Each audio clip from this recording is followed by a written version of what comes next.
Bonjour ma grande sœur. Bonjour Hélène. Il est 18h30 environ ce vendredi, je crois 11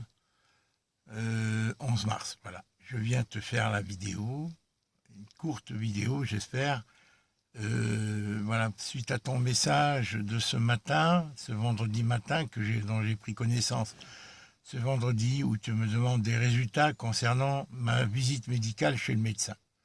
Alors Hélène, je vais te dire, je ne voulais pas y aller chez le médecin de Clarisse, car je savais que ça risquait de buter sur le problème du test et du vaccin, et surtout le test, et que j'allais me proposer de faire le test. Et c'est ce qui s'est passé. Dès que je lui ai expliqué mes symptômes au niveau de mes bronches ou de mes poumons, que j'avais, de ma fatigue, avant même de parler d'autre chose, il m'a dit on va faire le test du Covid. Et moi, bien entendu, je lui ai dit non, je lui ai dit j'ai eu le Covid, j'ai eu tous les signes il y a 1 an et j'ai essayé de lui raconter. Alors il s'est heurté, il s'est formalisé, il m'a dit comment, comme si c'était irresponsable de ma part, si tu veux, que je faisais courir des risques aux autres. Du fait que que je pouvais voilà. Alors que moi je lui dis depuis 1 an j'ai eu l'occasion de rencontrer beaucoup de monde dont mes petits enfants et de prendre le tramway à Montpellier pendant 2 mois et toutes ces choses là et bon alors on s'est heurté à ce niveau là. Je l'ai indisposé de toute évidence. C'est pas un médecin qui m'a plu du tout, tu vois, c'est un type qui est aux ordres. En plus Hélène, je t'apprends, ou tu le sais peut-être, ils ont des intérêts, ils touchent 30 à 50 euros par test ou par Covid qui détecte, signalé, chez les médecins, en plus de leurs honoraires. Alors, tu sais, il y a un côté intéressé. C'est un jeune médecin qui doit avoir 35 ans, 36 ans. Et Clarisse, je ne voulais pas y aller, mais elle a pris rendez-vous, j'y me suis rendu. Bon, à la fin, il était bref, quoi, je l'avais indisposé. C'est pas le genre de médecin que je recommanderais à personne, si tu veux. Il faut prendre des gens qui sont... Alors, on a un peu polémiqué à ce propos, en lui disant en lui racontant que j'avais été à l'hôpital et qu'ils avaient refusé de me donner la chloroquine, qu'ils avaient refusé, toutes sortes de... Après que j'avais été voir un homéo au mois de mars, que j'avais tous les symptômes successifs, fluctuants du Covid, et que depuis j'avais la fatigue, et je lui ai montré ma peau à la main, tu vois. Et tout ça, je lui dis que je maîtrisais, qu'il n'était pas question, qu'il y avait une politique de vaccination systématique. Le but était de vacciner les gens, et peut-être plus, si tu veux, de tracer les gens en vue de leur mettre des puces ou j'en sais rien, enfin bref. Et toi, tu vis présentement ce que moi j'ai vécu il y a 1 an.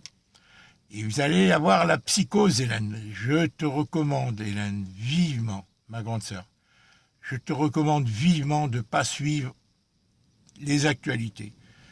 Fais-toi, et si tu as une amie ou dans la famille, des gens qui t'expliquent sommairement, mais si tu commences à écouter leurs informations, ils vont te prendre le cerveau, Hélène. Ils vont t'enlever le moral. C'est un travail de sape qu'ils font. C'est un travail une psychose. Les gens ne s'en sont pas encore remis, Hélène.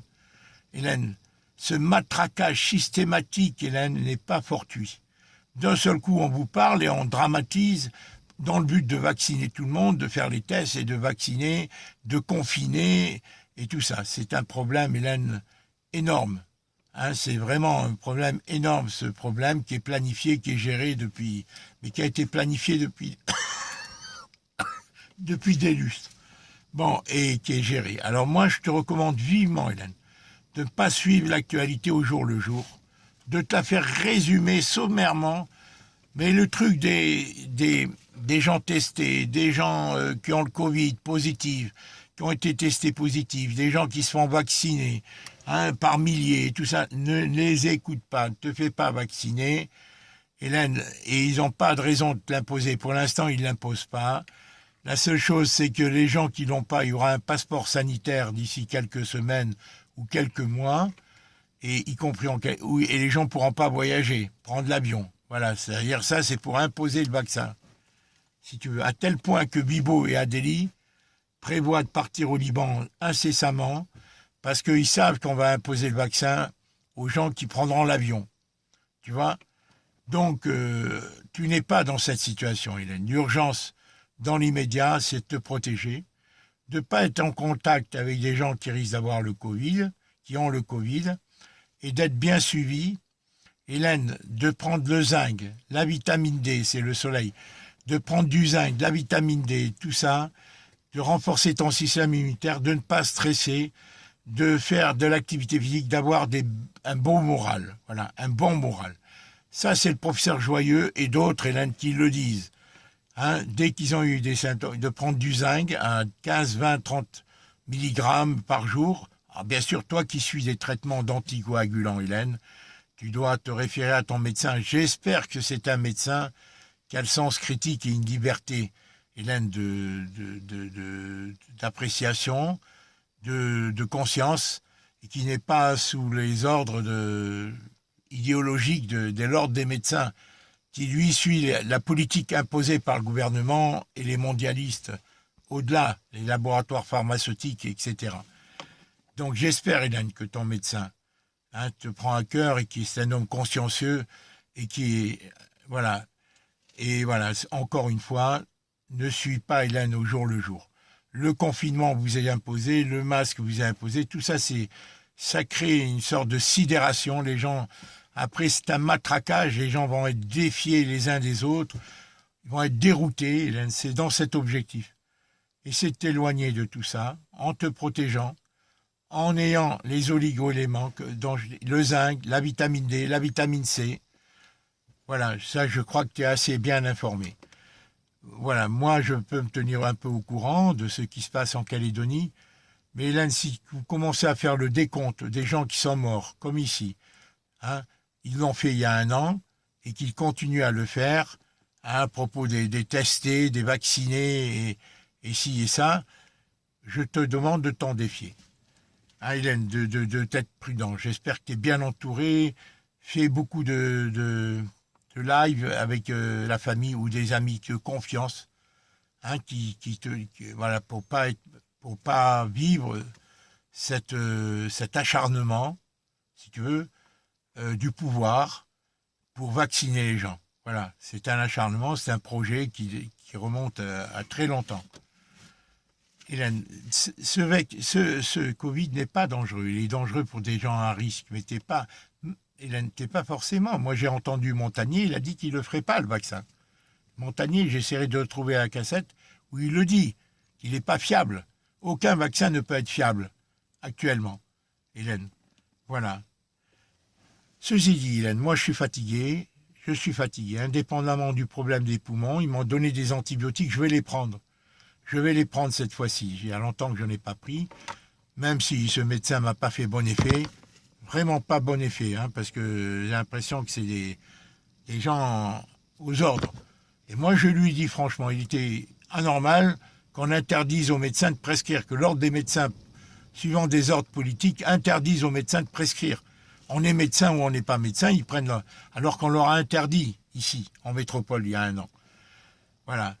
Donc, et même le professeur Joyeux et bien d'autres, Hélène, tous ceux que je t'ai envoyés, et d'autres, Hélène, tu as eu l'occasion de vérifier, il n'y a pas que la chloroquine, Hélène, qui soigne. Mais bon, il y a eu tout un embrouillage au niveau des médias, si tu veux, qui joue le jeu du pouvoir, quoi. Du pouvoir profond dans l'intention de vacciner l'humanité entière et de tout modifier. Hélène, bon, moi, c'est mon problème de fatigue. Voilà, je suis fatigué. C'est depuis Montpellier, depuis que j'ai eu les brûlures et tout ça, ça s'est amplifié. Alors, est-ce que c'est en rapport avec mon foie ou pas, mon problème digestif? Voilà, j'ai du mal, je pense, c'est pas le problème des poumons. C'est pas, bon, j'ai besoin de me reposer. Là, je pense que je repartirai lundi ou mardi ou mercredi chez moi à Auray, et que je vais essayer voilà, j'attends les beaux jours, du soleil, pour essayer de marcher et de me désencombrer le cerveau. Hélène. Et après, j'envisage pour voir pour le foie. Si j'ai un problème, comme tu sais, j'ai un foie gras, c'est ce que les médecins m'ont signalé en 2005, et je vais savoir si j'ai un problème digestif, un problème de foie plus ou moins important, Voilà, je vais essayer de trouver un médecin traitant en qui j'ai confiance et qui soit en plus naturopathe, qui soit pas systématiquement pour l'industrie pharmaceutique, voilà, qui soit naturopathe. Je vais faire une enquête sur Internet et auprès des gens. Voilà, et je vais voir l'origine de ma fatigue. Est-ce qu'elle est psychologique, est-ce qu'elle est organique, est-ce qu'elle est les deux? Quelle en est la cause première? Depuis mon séjour à Montpellier, tu sais que j'étais déjà tendu, pressé. Il faut que je fasse ça, je le ferai, je pense revenir lundi, mardi, mercredi. Clarisse est partie aujourd'hui, elle a pris le train pour se rendre à Versailles chez Héloïse, car pour fêter la confirmation de sa filleule, Marie-Lès. Marie-Lès qui a né le jour de son mariage à Clarisse et auquel Héloïse n'a pas pu assister, puisqu'elle a couché à Versailles. D'accord? À Versailles ou à Paris à l'époque. Elle habitait à Paris, je crois, à l'époque. Et voilà, donc elle a pas, mais là, elle s'est rendue en train avec Lazare, le seul enfant dont elle s'est rendue. Elle revient que dimanche soir. Donc, demain, les grandes filles, Jeanne et Catherine, partent au scoutisme à 400 km d'ici. Il y a des louvettes ou autres, enfin des scouts, des guides de scouts qui vont venir les chercher en voiture. Pour le week-end, elles partent samedi, elles reviennent dimanche soir. Ça fait beaucoup de trajets, bien sûr, mais c'est ainsi, hein, le père en a décidé ainsi, 800 km. Donc il restera Paul et les deux petits garçons, Ange, qui a été vraiment un ange aujourd'hui, dont je eu à m'occuper, et Paul, qui est vraiment passionnante, mais qu'il faut guider, celle qui a 2 ans, qui vient de faire 2 ans. Voilà, et qui a du mal à accepter que sa mère soit partie. Voilà, mais je la console facilement. Et donc, voilà, avec le père, donc je passerai le week-end ici. Et je suis invité, enfin, il a invité Dominique, le mari de Clarisse, avec les enfants, pour venir dimanche après-midi. Adélie, qui est venue avant-hier. Non, hier soir, elle est venue à Adélie. Hier soir, pardon. Et on a passé 3-4 heures ensemble chez Clarisse. Et bon, ils me disent qu'ils m'invitent chez Adélie. Demain, dimanche, ça sera la première fois que j'irai depuis le mois de juin. Bon, alors moi, j'attends de voir. Bon, est-ce que Colette sera partie, bien entendu? Bon, j'y vais, je vais écouter. Moi, de toute façon, je suis fatigué. Donc, voilà, je vais voir comment les choses... Qu'est-ce qu'il en ressortira de cette rencontre chez Bibo et Adélie, pour la première fois auquel je me rends depuis le mois de juin dernier. C'était lors de la fête des pères que je m'étais rendu. Voilà. Voilà, je t'embrasse Hélène. Voilà, je vais te dire, je suis fatigué réellement. Je ne sais pas la cause de ma fatigue. Est-ce qu'il y a beaucoup de psychologique, de lassitude, un manque d'énergie? Je sais que ce Covid agit sur nous. Il fait vieillir. Je sais, je le sens, Hélène. Parce que mes articulations, mes muscles, ma peau n'est plus la même. Ça se modifie. Est-ce qu'il continue à agir? Il faudra que je fasse un scanner pour voir si j'ai des lésions au poumon. Comme l'avait dit le professeur Raoult, car à l'époque, quand je suis allé à l'hôpital et quand j'ai vu mon médecin homéopathe, ils m'ont dit que personne ne me ferait un scanner et j'ai pas compris parce que le professeur Raoult disait qu'au-delà d'un certain temps, ça servait à rien la chloroquine. La charge virale était tellement faible, mais qu'il risquait d'y avoir des lésions au poumon. Alors moi qui ai déjà eu la primo-infection, donc il voulait pas me faire un scanner. C'était la seule manière de détecter si j'avais des lésions au poumon. Et il ne voulait pas. Et moi, j'étais étonné. Pourquoi il ne voulait pas me donner de chloroquine? Parce qu'il avait interdit et tout.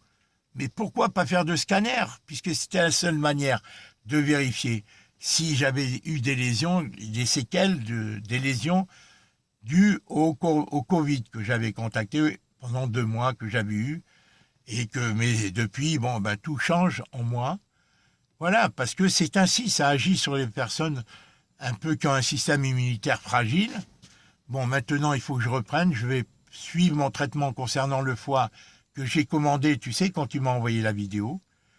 Voilà, et je vais essayer de le reprendre dès la semaine prochaine, dès que je retournerai lundi, mardi ou mercredi, selon ce que Clarisse me dira. Parce qu'elle a besoin de moi.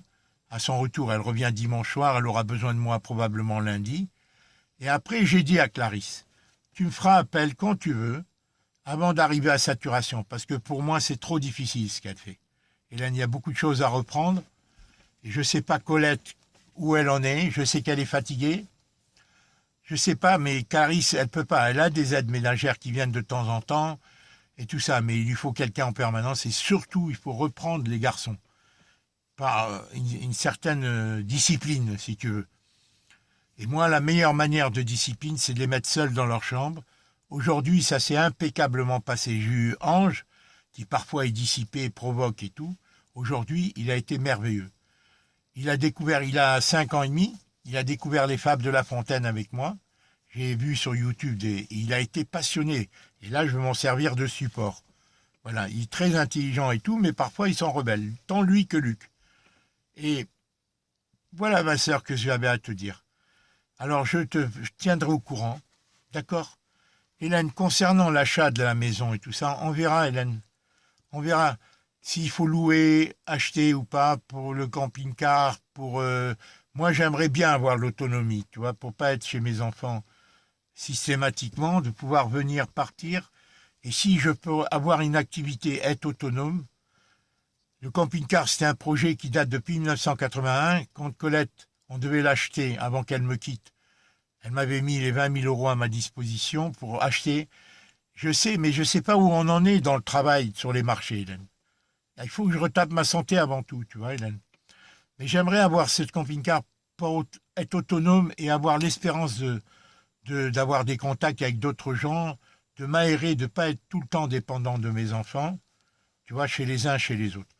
Ce qui est sûr, c'est que je ne pourrai plus rester à Auray, puisque maintenant, ma retraite a été rétablie à 100 taux plein, et il faudra que je trouve un appartement ici. Est-ce qu'il faut le louer, l'acheter? J'en sais rien.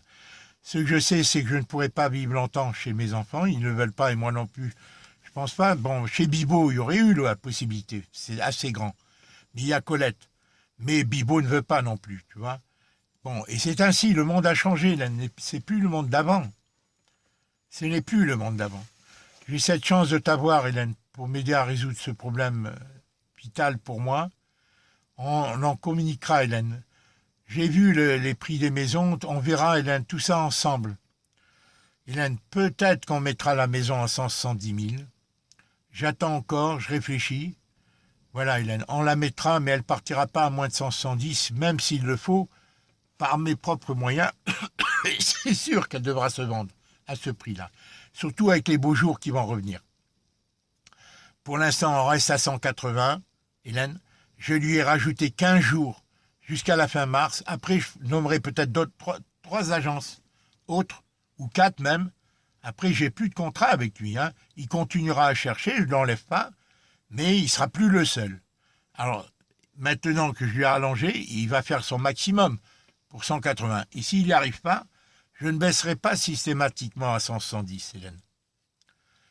Voilà. Et si je le baisse, je ferai peut-être la vente sans agence, sans l'entremise d'une agence. Enfin, ça, c'est un truc à fouiller, si tu veux, à étudier, hein, Hélène, à étudier. Voilà, je t'embrasse, ma grande sœur. Je te souhaite, Hélène, de vivre le mieux possible, Hélène, dans ce contexte de matraquage concernant le Covid. Je t'en supplie, ne rentre pas dans cette psychose d'être informé et tout. Je t'en supplie, ne rentre pas dans cette psychose. Ça va t'atteindre moralement, ça va t'atteindre. Déjà, moi, je t'atteins avec mes vidéos. Bon, voilà. Et voilà, là, tu vas récupérer Jade, qui va plus aller à l'école. Je suppose qu'ils ont interdit l'école. Si tout le monde est confiné, tu vas donc perdre, du moins Jade. Elle va retourner chez sa mère, je suppose. Et ça, c'est important, Hélène, que tu n'aies pas le Covid. Hélène, c'est important. Ça va bouleverser beaucoup de choses, mais protège-toi et renforce ton système immunitaire.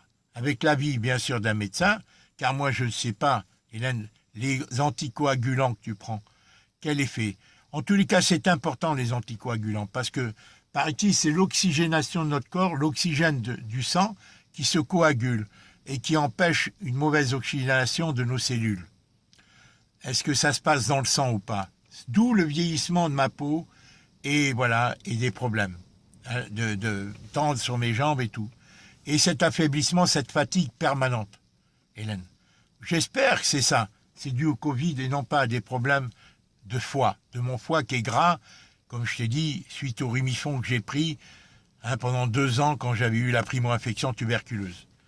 Voilà, j'espère, je préfère que ça soit une fatigue que je subis suite à ce Covid, qui agit peut-être encore sur moi, puisque mon système immunitaire, j'ai pas pris le zinc et j'ai pas une vie saine et j'ai trop de tourments, des soucis par rapport à la famille et tout. Je n'en sais rien. Je suis égaré à ce moment-là. Je sais que ça me fait du bien d'aider ma fille, de les aider ici. J'aime leurs enfants, ils sont gentils. Dominique est gentil, mais bon, il n'est pas question pour moi que je m'installe ici. Pour eux, bon, voilà, bon, maintenant quand j'aurai le camping-car, il faut vraiment que Clarisse ait recours à moi. Si elle n'a personne d'autre, si elle n'a pas sa mère, si elle n'a personne, elle va péter les plombs, Hélène. Elle n'a pas en situation. Elle est trop nerveuse, elle est à saturation, malgré toute sa bonne volonté. C'est trop dur, Hélène. 6 enfants, Hélène. En plus, les allaiter et tout, comme elle le fait. Là, Paul, elle a allaité pendant 1 an et demi. Porter des enfants. Mais elles n'étaient pas préparées à avoir tant d'enfants. Mais même Adélie, tout ça, qui a 3 enfants, c'est le maximum. Dans ce contexte, Hélène, en plus, économique, d'inquiétude et tout. Voilà ce que j'avais à te dire, Hélène. J'ai des vidéos, des photos que je t'enverrai de mon séjour ici avec mes enfants, mes petits-enfants, tant de Clarisse que d'Adélie. Voilà, et maintenant j'attends le retour de Clarisse et je retournerai à Auray pour essayer de reprendre possession. Et j'ai dit à Clarisse qu'elle pourrait me faire appel, en attendant qu'on résout le problème de mon logement, car je ne pourrais pas rester, Hélène, soit à Auray, à payer ce loyer sans l'APL. Et même si je trouvais un logement ici, c'est très dur d'habiter Ilienne. C'est très retiré ici. Hein, c'est le bout du monde. Hein, c'est la campagne absolue. Et les villages ne sont pas animés. Hein. Bon, Auray non plus actuellement ne l'est pas, Ilienne, parce que les cafés, les restaurants, tout est fermé. À Auray, il n'y a pas de vie. Hein, les gens se croisent, se parlent pas. C'est une muselière qu'on nous a mis, mais c'est extraordinaire. Et c'est ce qu'il va se passer en Calédonie. Ah, Hélène. Je t'embrasse, Hélène. Voilà ce que je voulais te dire suite à ton message. Je te dis, t'inquiète pas, de toute façon, on ne peut pas changer de choses, Hélène. Renforce ton système immunitaire par le zinc et tout ça. Si tu n'as pas les informations à ce niveau, dis-le-moi. J'essaierai de retrouver les vidéos où le professeur Joyeux parle. Il n'est pas le seul. Le zinc, la vitamine D, c'est-à-dire le soleil, mais peut-être... Pardon, excuse-moi, tu vois. Et là, tu vois, ça me comprime les poumons, tu vois. Voilà, je t'embrasse. Je vais prendre des antibiotiques. Moi qui suis défiant envers les médicaments, j'ai des raisons de l'être, hein, avec la mésaventure du Rémifon. Voilà, et je te tiens au courant. Et toi, tu me tiens au courant de tout ce que tu vis aussi, ma grande sœur. D'accord, s'il te plaît. Tiens-moi au courant de tout concernant ta solitude dans laquelle tu vas te retrouver. Si on pouvait communiquer par WhatsApp, ça serait plus facile, par des messages audio. Par audio, même pas en direct, comme ça, mais audio, parce que j'appuie sur le bouton et dès que je le lâche, tu le reçois. Je n'ai pas à le télécharger, Hélène. Et on s'enverrait des photos. Moi, si tu as WhatsApp, je t'envoie des photos, des vidéos, instantanément, comme je le fais avec mes enfants. Instantanément, il t'arrive, Hélène. C'est gratuit. Mais il faut que tu aies le WhatsApp sur ton portable. Et préserve, Hélène, l'intimité et la confidentialité de nos échanges. Que personne puisse y accéder tant sur l'ordinateur que sur ton téléphone. Je t'en remercie. Je t'embrasse, Hélène. Au revoir, ma grande sœur. Tiens-moi au courant de tout. Au revoir.